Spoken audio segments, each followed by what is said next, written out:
Ich zeige dir die Scrappy Strip Mosaiktechnik. Gebastelt habe ich in den neuen InColors von Stampin' Up.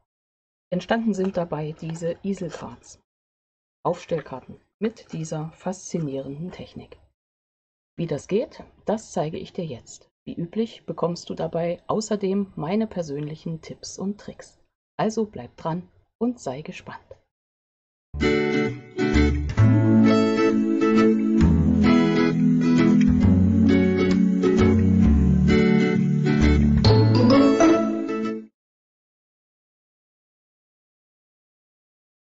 Hallo und herzlich willkommen in meiner Kreativwerkstatt. Schön, dass du dabei bist. Ich bin Angela von der Stempelfamilie. Ich zeige dir heute diese Technik. Meine Kunden haben schon im Jahreskatalog einen Mini-Workshop gehabt, und zwar Mosaik mit Klebebögen in der Scrappy Strip Mosaiktechnik, und ich habe angekündigt, ich erkläre mal, wie das geht.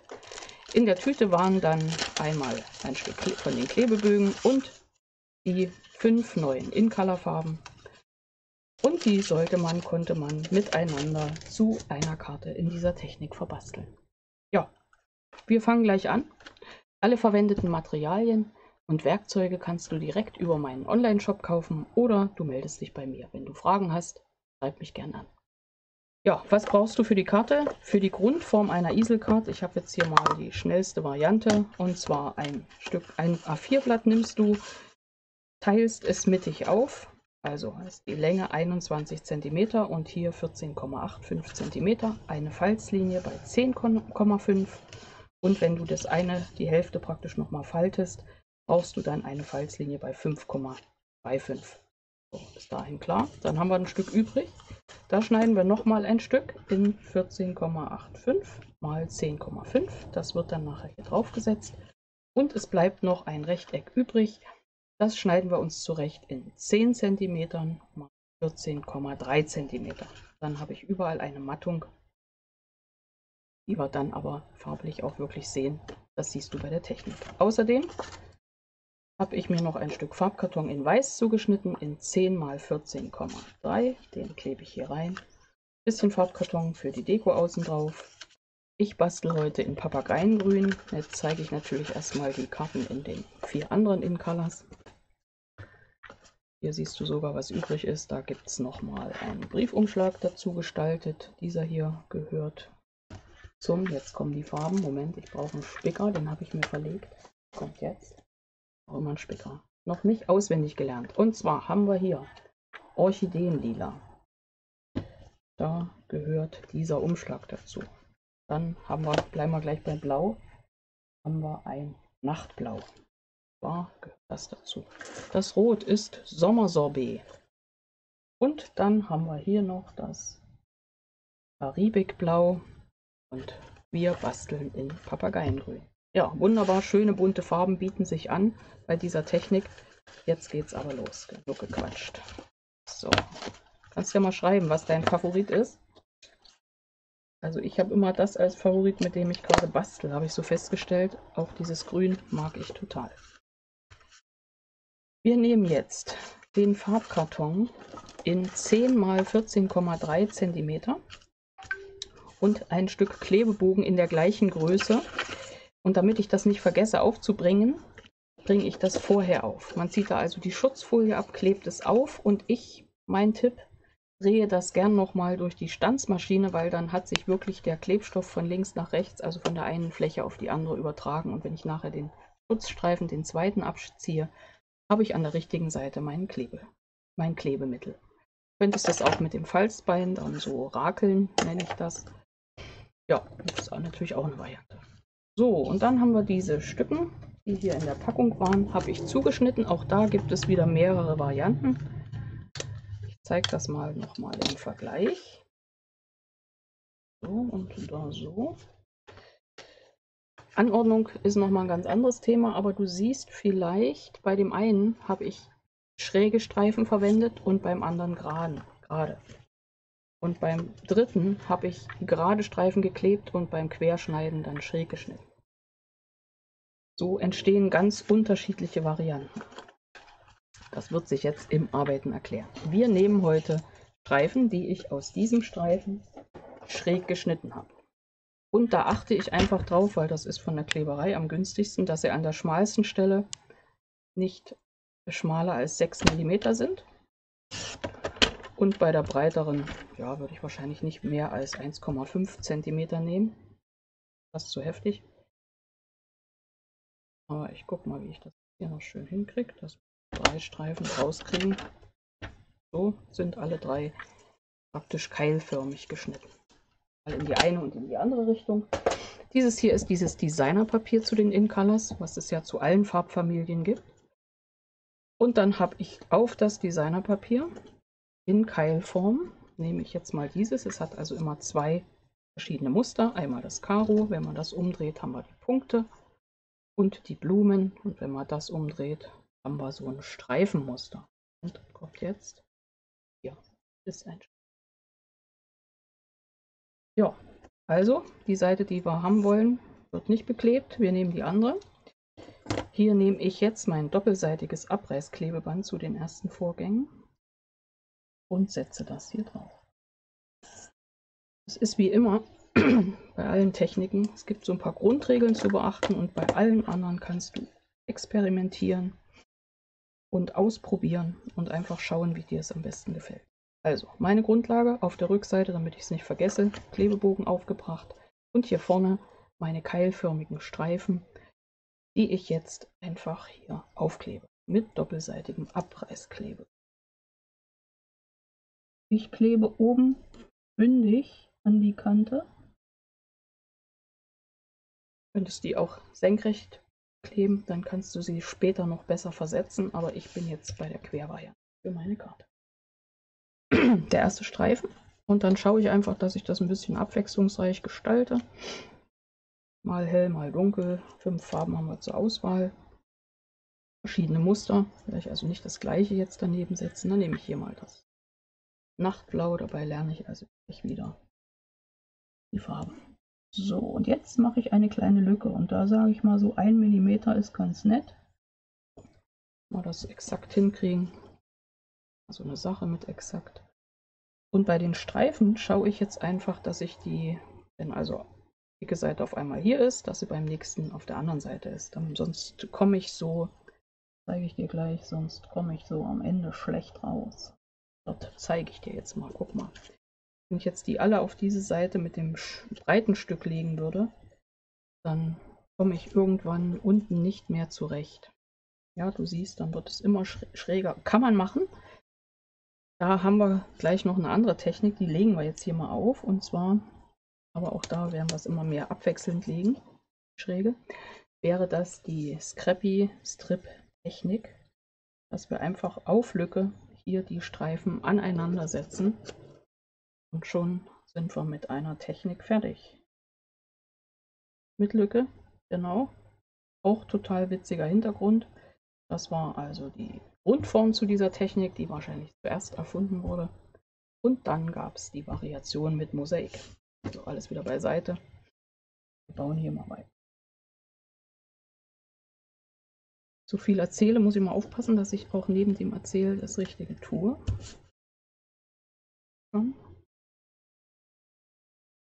So, und ich setze meine Streifen hier der Reihe nach aneinander. Gebe das mal hoch. Kannst du auch mal schauen. Auf Lücke gesetzt, wie du siehst. Und dann geht der nächste Streifen. Mal gucken, dass man also Farbe und Muster variiert, aber nicht zu gleichmäßig, weil es leichter ist, dann wenn wir nachher den nächsten Effekt arbeiten, wenn die Grundform schon gut gemischt ist. So.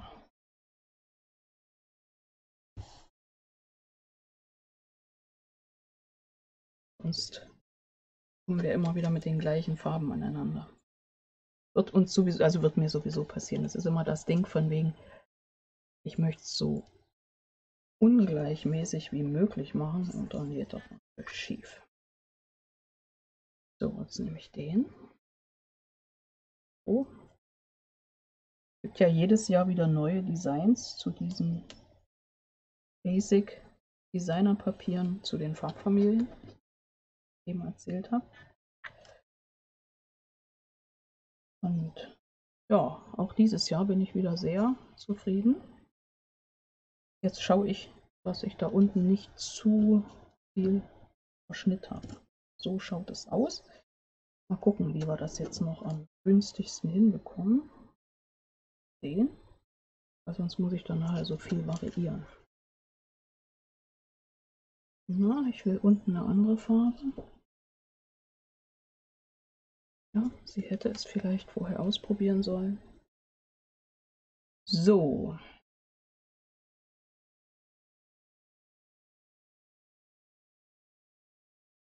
Nicht zu lange bauen. Nehmen wir dieses und dieses. Genau.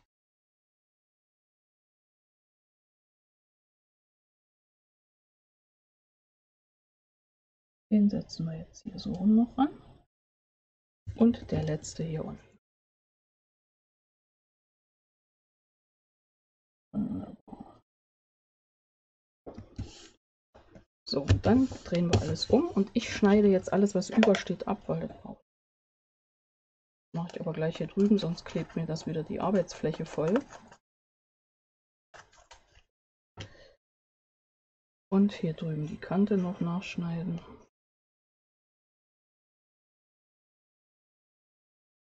Und dann ist das fertig. Jetzt drücken wir das nochmal gut an.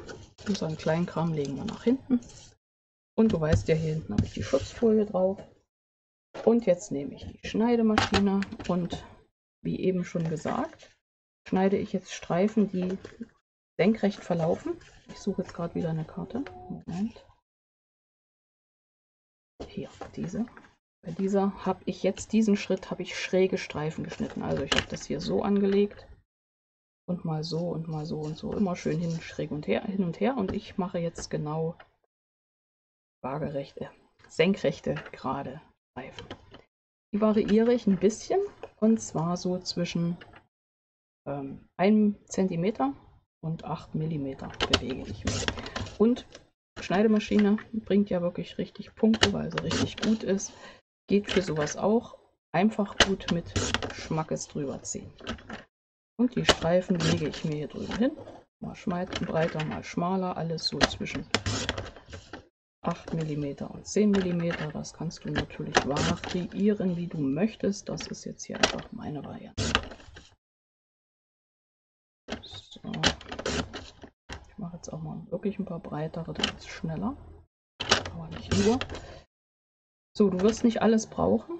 Dann kannst du überlegen, ob du das Reststück einfach aufhebst oder ob du es auch zu Streifen schneidest und damit vielleicht noch den Umschlag dekorierst oder für was anderes aufhebst. Eine Karte mit ganz bunt mischst. So, beim letzten schaue ich hier, dass es so vorgefertigten Idee läuft, funktioniert. Mal quer. So, und jetzt nehme ich das Stück wieder in mein vergessen Papageiengrün, nehme ich an. So. Natürlich. So, und lege meine Streifen auf. Und jetzt kommen wir zu der Folie hinten drauf. Sind ja die Klebebögen und die kann ich jetzt wunderbar abziehen und könnte natürlich jetzt wieder neue Streifen draufsetzen, aber es geht so viel schneller. Und jetzt schaue ich nach einer ordentlichen Mattung reihum, dass ich da etwa überall 1 bis 2 mm habe. Und klebe meine Streifen. Jetzt gibt es verschiedene Varianten. Ich zeige dir mal die erste und dann die Variation auf einer anderen. Richtig die Ecke finden von meinem Messer. Und klebe jetzt praktisch immer gegen. Also einmal ist das Grün oben und dann ist das Grün wieder unten. So, das ist die schnellste Variante. Kann auch nicht viel passieren und da bietet sich es eben an, dass man nicht zu gleichmäßig die Streifen gesetzt hat. Sonst landet man dann immer wieder auf den gleichen Farben. Und da gehe ich mal auf breit und mal auf schmal. Und dann gibt es ein Muster, was auch in sich wieder stimmig ist. So in etwa wie hier.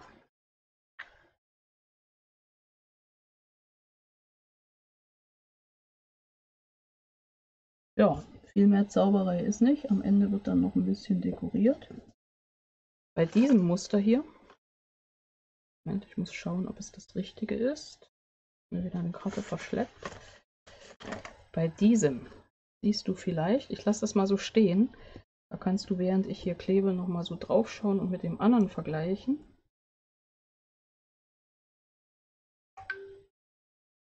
Bei diesem habe ich die Streifen abgeschnitten teilweise und nicht so gleichmäßig aneinander gesetzt. Hänge ich hier wieder an meiner Klebefolie, das hatten wir letztes Mal. Jetzt funktioniert es gut. Grün oben und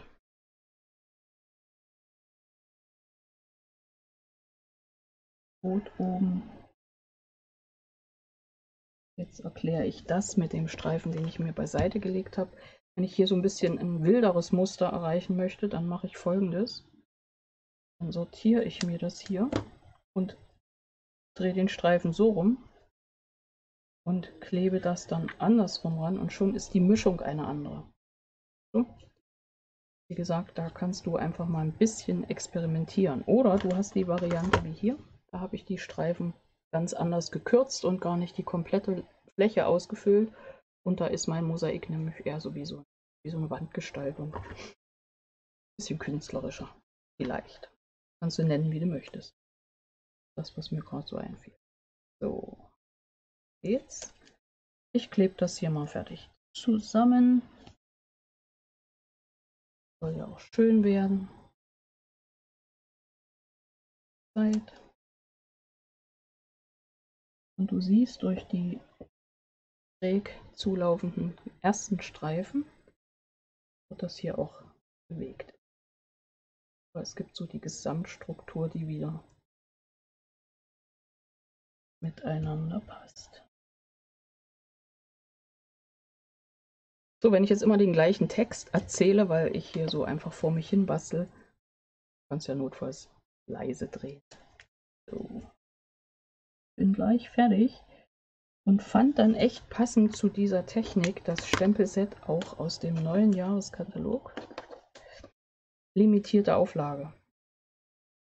Echt ein tolles Set. Da ist zum Beispiel dieser Copyright-Stempel von Stampin' Up mit dabei. Nicht nur einmal, weil er an die Motive teilweise auch angesetzt ist nochmal. Jetzt gucke ich mal kurz, dass ich die richtigen Streifen zusammensetze zum Schluss, dass es noch von der Breite her passt. Boah. Ja, jetzt hätte sie wieder ein bisschen eher überlegen können, wie sie es macht, aber ich glaube, es passt. Ja. Drehen wir. Einmal kurz überlegen. Wir nehmen wahrscheinlich den zerschnittenen. Genau. Der ist nämlich noch etwas breit. So. Ja, und mit dem Set habe ich dann gestaltet, meine Karten, und das mache ich auch weiter. Limitierte Auflage finde ich ja schönen Text. Dann ist da dieser feine Stempel mit drin.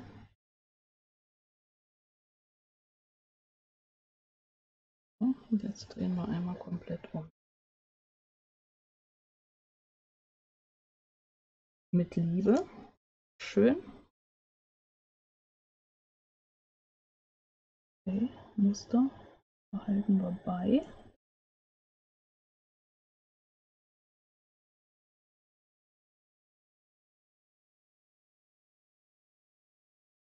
Und die letzte Schütze sträubt sich noch, aber gleich.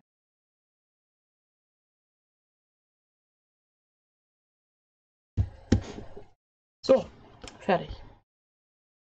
Und du siehst, es verläuft so ein bisschen quer rüber, doch wieder ruhiger, weil eben immer wieder die gleichen Streifen gedreht sind. Ja, das ist dann der ganze Zauber. Und jetzt kommt meine Easelkarte, wird jetzt fertig gemacht. Ich habe praktisch die kleine Faltung hier Hals und klebe das komplette Blatt hier vorne drauf. Vorderseite. Mache das mit doppelseitigem Abreißklebeband. Zum einen habe ich es auf dem Tisch, zum anderen macht sich das hier ganz gut. Schutzfolie abziehen, nochmal gucken, wo unten und oben ist. Und jetzt setze ich das hier unten Ecke auf Ecke, klebe es nach oben und schon passt das. Wird so aufgestellt. Gucken wir gleich mal, wie wir das befestigen. Hier unser weißes Einlegeblatt. Wenn du was am Rand stempeln wolltest, dann müsstest du das machen, bevor du das klebst. Ich klebe das jetzt einfach hier rein. Bisschen hergeschoben, überall die Mattung. Und dann schauen wir mal, drehen wir uns um. Genau. Hier haben wir zu den In-Colors die runden Akzente in matter Optik. Und die fand ich recht passend als Stopper für meinen Aufsteller. Ja, und die nehme ich dann auch in der entsprechenden Farbe.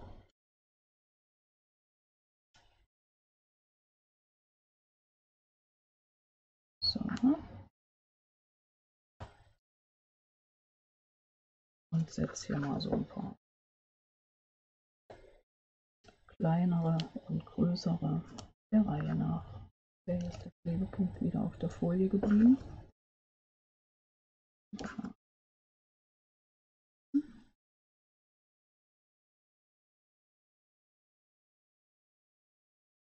Übertreibe das jetzt nicht, ich setze hier nur 3. Ich würde das dann ergänzen auf 5 Stück, dass das hier gerade sitzt.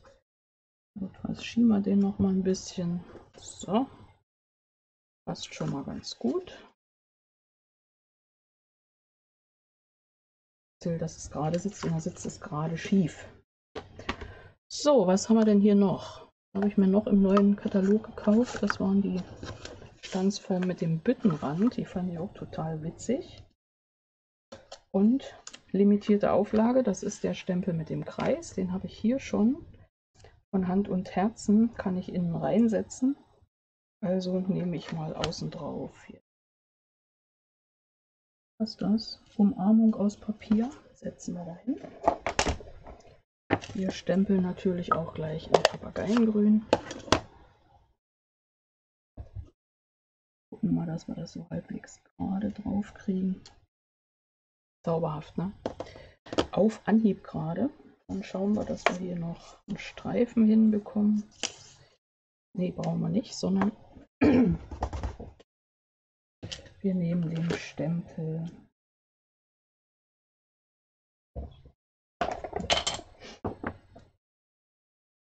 von Hand und Herzen. Den setzen wir einfach hier innen drunter. Ja, ist nicht ganz so gerade, aber funktioniert noch. So. Und mein Stempel finde ich natürlich auch schön. Kurz, ob wir hier noch ein Stück Papier haben.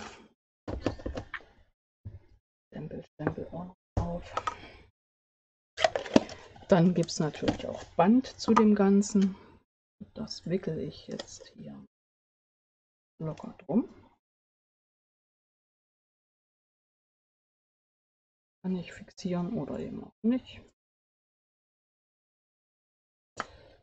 Würde ich sonst mit doppelseitigem Abreißklebeband auf der Rückseite fixieren, aber mal der Schnelligkeit. Schon wieder Sorge, dass meine Technik gleich zusammenbricht. Immer wenn es mal etwas länger dauert, ist die Gefahr gegeben. So, das haben wir. Dann habe ich hier den Büttenrand. Setzen wir also da drauf. Dann nehmen wir Abstandsklebepunkte. Da arbeite ich ein Stück mit den großen. Schneller.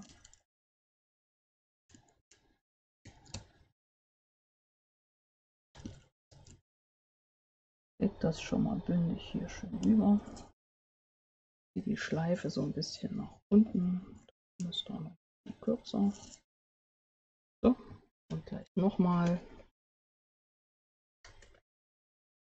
Hier nehmen wir noch ein mehr auf die Rückseite und setzen uns das mal so allmählich hier vorne zusammen, während du entscheiden kannst, wo es am besten sitzt. Schneide ich hier mal ein bisschen einen Stempel aus. Ich habe das getrennt. Stampin' Up habe ich ja schon innen drin stehen. Das muss dann wirklich reichen. Das handgestempelt kommt drauf und den Stempel schneide ich aus.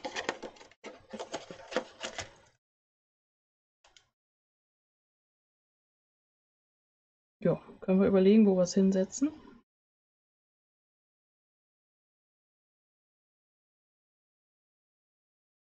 Lass hier mal ein bisschen mehr weißen Rand stehen.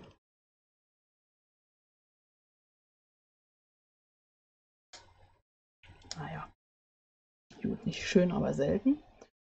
Okay, Rand bestempelt, dann wird das Ganze dahin hochgekippt. Also ruhig auf dieser Seite bleiben. Dann haben wir auf der anderen Seite viel Fläche, wo wir das schöne Muster noch sehen. Enden gehen auch gleich ab. So. Kürzen. Klebe am Band. Ein Klebepunkt. So. Also das haben wir drüben. Lass uns das auch mal hier drüben hinsetzen. Ruhig. Ach, da sitzt es. Gut. Relativ. So, und den Stempel oben am Stempelgriff, den mache ich ein bisschen höher. Da setze ich 2 Abstandsklebepunkte aufeinander. Unten setze ich einen kleinen hin. Da habe ich den Höhenunterschied, denke ich, auch gut ausgeglichen.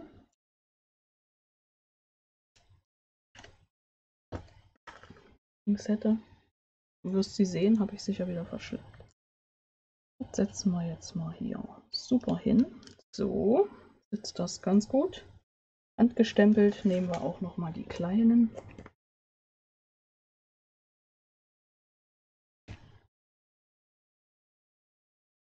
Welchen zwei?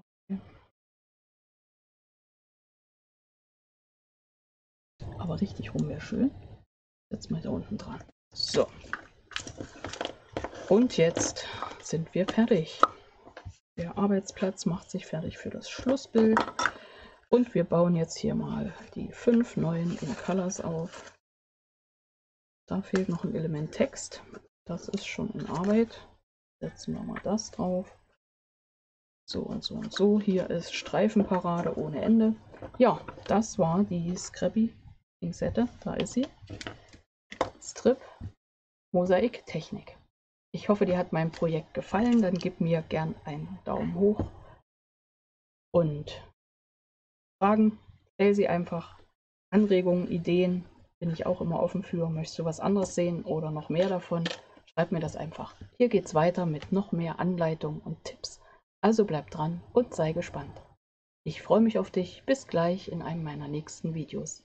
Deine Angela von der Stempelfamilie.